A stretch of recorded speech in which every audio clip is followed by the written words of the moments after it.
Hello, everybody, and welcome to a special segment on the Sacred Icon Halo show here on YouTube, where Bryan and I talk about topics not discussed on the show. Bryan, what are we talking about today? Well, guys, does it matter if Halo Infinite, or any Halos going forward, is rated M? It's a discussion that we see in the community a lot, and we're just not sure how much it matters. Halo was always rated M in the beginning. Halo 1, 2, 3, 4 was rated M, and then it kind of got to this point with Halo 5 where it was rated teen. And people have expressed issues with it being rated teen and hoping that Infinite returns to an M rating. And I'm pretty sure, I don't know if it's confirmed, but I'm pretty sure Halo Infinite is rated teen. I think it's already been rated teen. I've seen that. So, and some people are disappointed. There's discussions on if that's because if there's no flood in the game, that's how it got a teen rating, and how maybe the teen rating is only because there's no flood. Like if there was flood, it'd be rated an M.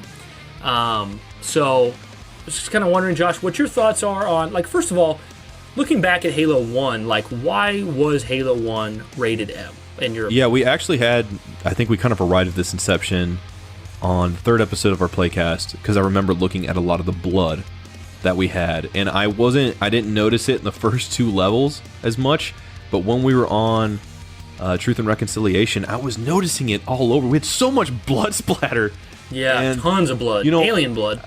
As a kid, I don't know if it mattered as much, but when I look back on it with rose-tinted glasses, I'm like, I loved the crap out of that. I thought it was so much fun having that. It added to the experience, being able to see this battleground of, like, not only dead alien Covenant that I had fought, but just the blood. And even when you get to, like, the flood and you're seeing the green goo all over the place, it's like, I did that, you know? Yeah, I mean, that's kind of one of the things, like, the reason people touch on, like, there's probably no flood in Infinite is because a lot of people think that a reason why the M ratings were there for the original trilogy is because the dismemberment that came from the flood and the horrific images of the flood. So, but the thing is, I feel like time has changed a lot now since, 2001 with what passes for M rated and what doesn't. So I think just because it's rated teen doesn't mean we couldn't have flood in there. And also, we don't know how the flood would be incorporated. Maybe the flood are going to look different, act different. I mean, so much has changed in the industry since then. I think it's one of those things that, there's probably a way to do it. I don't know how the ESRB stuff gets determined in terms of, like, how, they do that when designing a game. I'm sure they obviously have a goal for that kind of thing that they want to hit, but who knows? Who's to say if, like, afterward, if ESRB comes back and they're like, this is an M game, and they're like, oh crap, we got to tone down something. Who knows if it's actually like that? But I would imagine in today's times, I mean, they could still do something like that with the flood, if they wanted to, if it's in there, and still make it cool. I mean, correct me if I'm wrong, Bryan, but did we not get some little bits of blood and stuff like that in the other Halo games? Yeah, so I mean, while you're watching this video, this is like different footage that I took of going through the different games and like seeing what the violence looked like in the blood and whatnot. Eventually, you'll get to a point where, I played Halo 1. I always think of Halo 1 having the most blood, and it definitely does. But you get to Halo 2, and Halo 2 still has quite a bit of alien blood. It looks similar to the blood in Halo 1, just toned down a bit. And I think it makes sense that they toned it down a bit from 1 because it was insane in 1. Oh, it was. Like, it looked like that one image you took on Twitter. It looked like we just graffitied an entire level. It looked like graffiti and bubblegum. Yeah. It looked like that everywhere. So in Halo 2, like, and I even, like, I'm meleeing some Marines and shooting. I was just going to say, I would associate actual, like, regular blood in that game more than I do actual Alien Covenant blood. Yeah, so doing that so much. So there's definitely a fair amount of blood in Halo 2 as well, and then you get to Halo 3, and there's also a fair amount of blood. And then I even went to Reach, and it's still, like, you still get the same kind of blood you'd expect, except obviously 1 was the heaviest. And I think, so as I went through these games and I'm going through Halo 1, Halo 2, Halo 3, I'm starting to think, okay, maybe people are making a big deal about this blood. It's not really a thing. Well, then I get to Halo 4 and 5, and the blood is significantly toned down in Halo 4 and 5. And Halo 4 is rated M.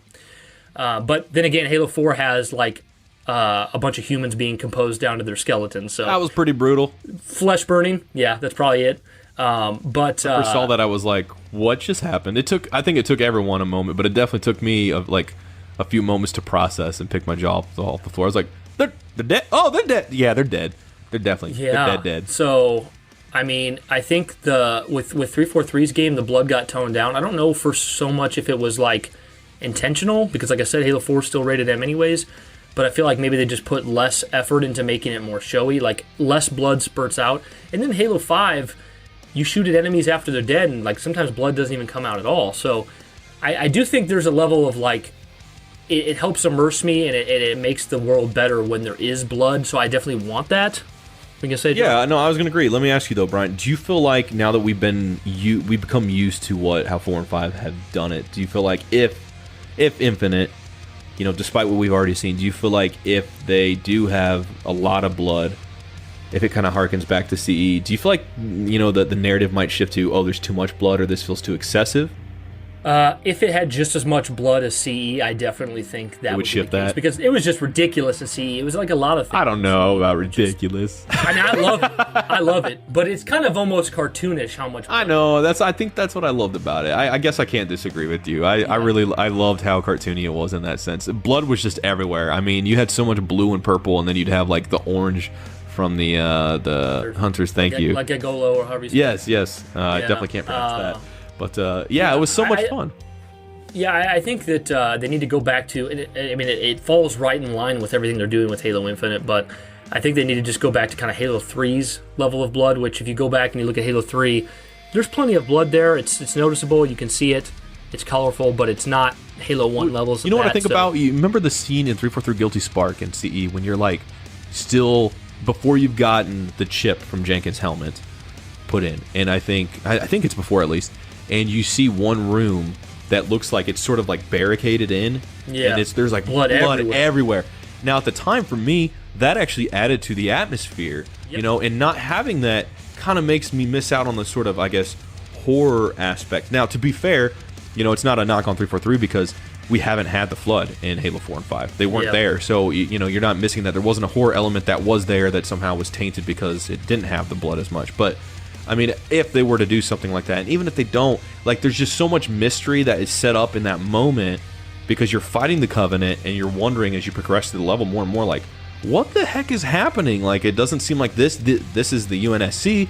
This, you know, what is going on? And you're trying to put it together, and that really added to the overall atmosphere. And I don't think the other games are lesser games for it, but I think it definitely added to the tension that was going on. I'm glad you touched on that, because I definitely feel like that stuff can be used to build a really cool atmosphere. Because like if I'm playing Halo Infinite and I discover like a cave or an underground section, and I go down there and there's like marine entrails hanging through the walls and blood everywhere, I'm like, what the heck happened here? And like that environment can tell a story and definitely put my head in a certain space. It's like if you're playing Dungeons and Dragons and you're the dungeon master and you're telling your players, you know, you say you walk into this room and you see tables and chairs, and everything looks like it's, you know, was just touched a little bit ago, and it looks fine. Well, there's not as much excitement there. Not saying you don't have to do that, but then you could say, as you walk in, you notice everything seems to be normal. However, off to the left, the doors creak just a bit with a blood trail that you happen to notice on the ground. And that right there creates a mystery and incentive. Players are like very curious, and they want to know what that is and discover that. If you put that out there, they're going to want to pick up on it. And I think in Combat Evolved, I mean, that was what it did for me. Like you said perfectly, it kind of creates its own narrative without actually telling you anything. Yep. Yeah, the environment tells you a story. Well, okay, so we kind of touched on blood, but then, like, what about cussing and swear words as far as, like, changing the M rating? I mean, as far as I'm concerned in Halo, like, we've heard things like, you know, a damn here, or give them hell, or I think even bitch may have been uttered once or twice here and there, but ultimately it's not really heavy on the language. Wouldn't you agree, Josh? There's never been. I was going to say, I don't think. Now, if I could choose one or the other, I would choose the blood over the language. Because honestly, I think when I think of like language, Halo 2 didn't really have that as much. It had the tiny bit, but it was more the banter and the goofy humor and how they navigated around that with their dialogue. I think is what made it great. You know, I think that's what I really liked about it.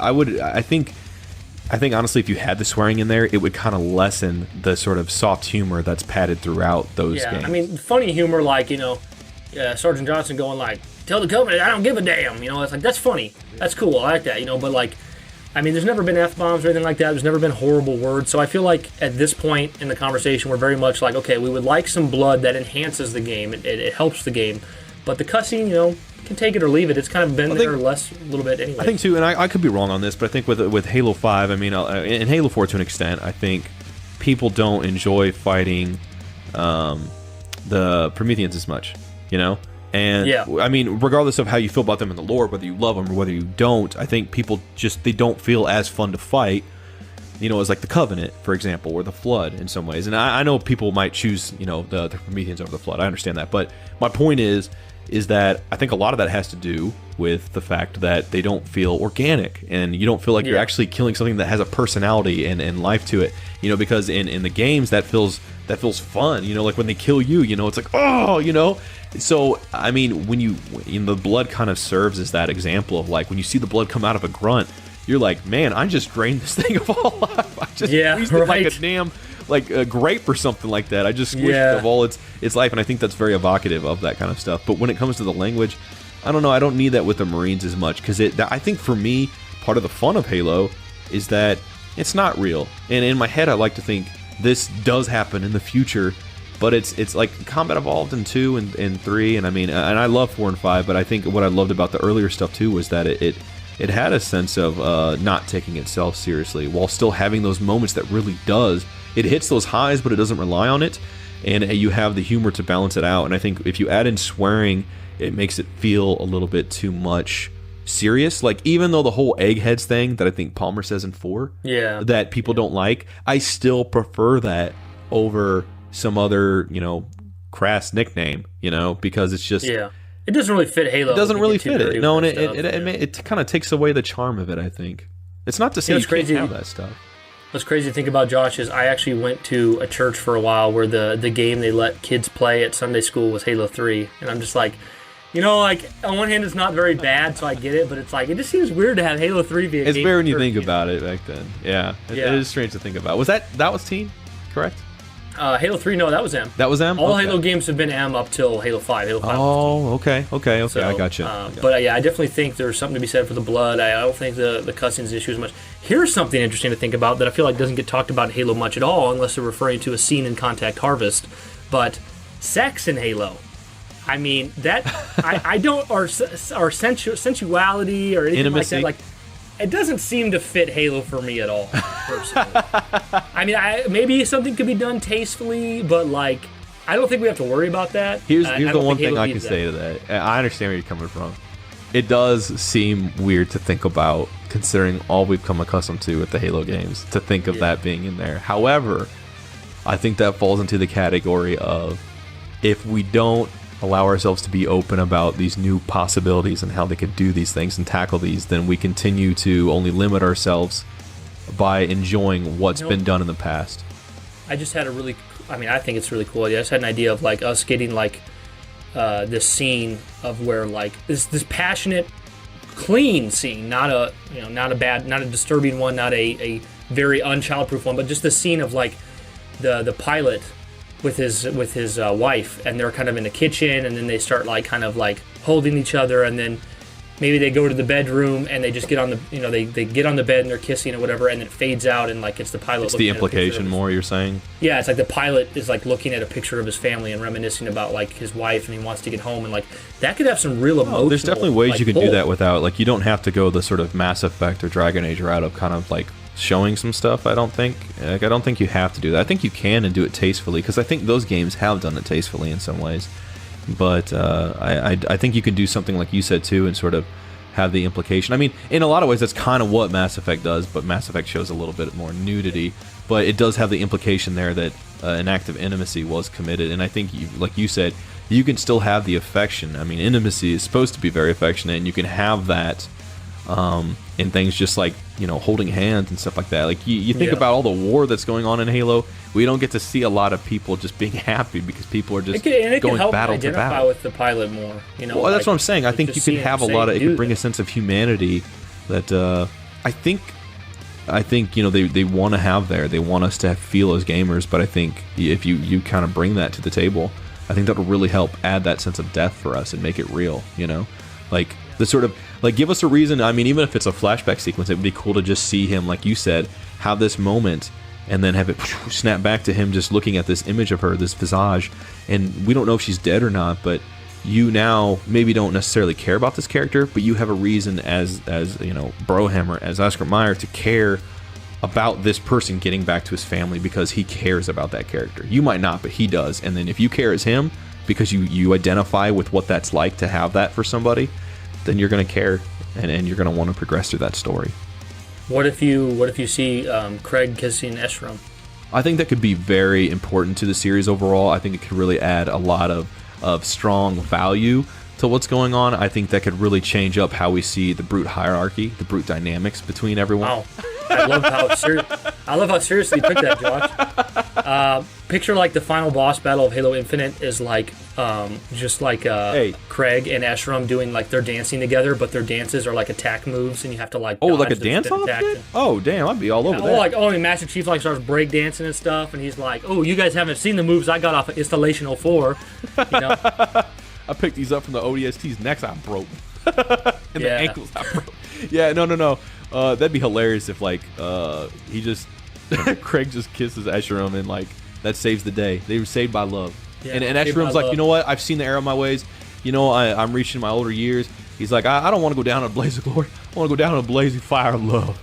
Like in a repeat of like people are irritated by like the Didact battle at the end of Halo 4 because it's a quick time event. Like your Master Chief like sitting on the sidelines and they want to kiss and like you have to press the left and right triggers to make Chief clap for them to kiss. You see the hands come up, the weapons drop, and the hands just come up, and it's like the slow. Yep. Game over. And then Chief pulls off his helmet and like a single tear rolls down his face. Beautiful. That's the legendary. But that's the legendary ending, the tear ending. But Josh, to sum it up, for you, if Halo Infinite's rated teen, which I think it's already confirmed to be, I guess I should have verified that beforehand, but if Halo Infinite's rated teen, does that concern you at all? Do you care? And like, what do you still hope to see? No, I understand them trying to do that if they're trying to reach accessibility in terms of like already confirming multiplayer is going to be free, trying to have it on both consoles as well as PC. I think in every way, like I said, in every way this game is trying to go with the approach of we want everyone. We want to make it hard for people to not be able to play this, to say no to be playing this because it's so accessible to everybody. So I think that kind of falls into that category. It doesn't really bother me. I think because I'm used to what we've gotten in Halo 4 and 5. I would like to see that down the road, though, whether it's in DLC or a future game, even if it takes 10, 20 years. I would still love to be able to see Blood return in the same way. I understand it's, in 2020 things don't look as cartoony as they did in 2001, but I would still, if there's a way they can balance that, I would absolutely love that, and I would prefer that, sure. But I'm not going to be upset if they don't. Yeah, as far as the stuff with like intimacy or swearing goes, I don't really care about that stuff. Take it or leave it. Mm-hmm. I would like to see blood be a little bit more prominent than it was in Halo 4 and 5. It doesn't have to be the extreme. Yeah, I'd agree with like that. If I could make a decision, I guess, if I could pick something, I would say I'd want it to at least be a little bit more there instead of. Yeah, I mean, I think it'd be cool if I just took down a brute, I could see its corpse laying on the ground and see like some blood coming off its face. Yeah, just to show that. Especially if you meleeed it, I mean, that'd be cool. Yeah, because Craig didn't have no blood in his face in the demo, so. But yeah, ultimately, guys, I mean, personally, I think for me and Josh, the teen rating doesn't really matter as much. I think, the story with Halo 5 had many issues, but it wasn't violent enough. Or as long as the story is enjoyable and the gameplay makes it fun and it makes us want to get to those next story beats, that we reach, then that's what matters to me. I think that's what matters to Bryan too. Ultimately, like we have those little like nitpick things, I guess we can sift through, but honestly, like. That's why I want to play the campaign. That's why I want to play. Also, this game's going to be free to play, and like the biggest game in the world right now is Fortnite, and like kids, I know that kids largely are playing things that they maybe shouldn't be anyways, but like we sure did. We don't, does it do we need to have any hard M-rated stuff when they want to appeal to that audience? I mean, I don't think Halo really suffers. Like even with Halo 4 and 5, with there being less blood, I don't really think it suffered at all. I just think I'd prefer some more. Yeah, I understand completely. I completely agree with that. Yeah, but ultimately, guys, that is Josh and I's thoughts on the issue. We would love to hear what you think about it. Does it matter to you if Halo Infinite is rated M or not? What would you like to see in an M-rated Halo? What do you think will be missing from a teen-rated Halo? Leave that comment below. Let us know what you think. We'd love to get back to you on that. Like, subscribe, ring that bell. Thank you so much, guys, for joining us on this exclusive episode of the Sacred Icon Halo Show on YouTube. Keep it sacred, guys. Peace. Peace.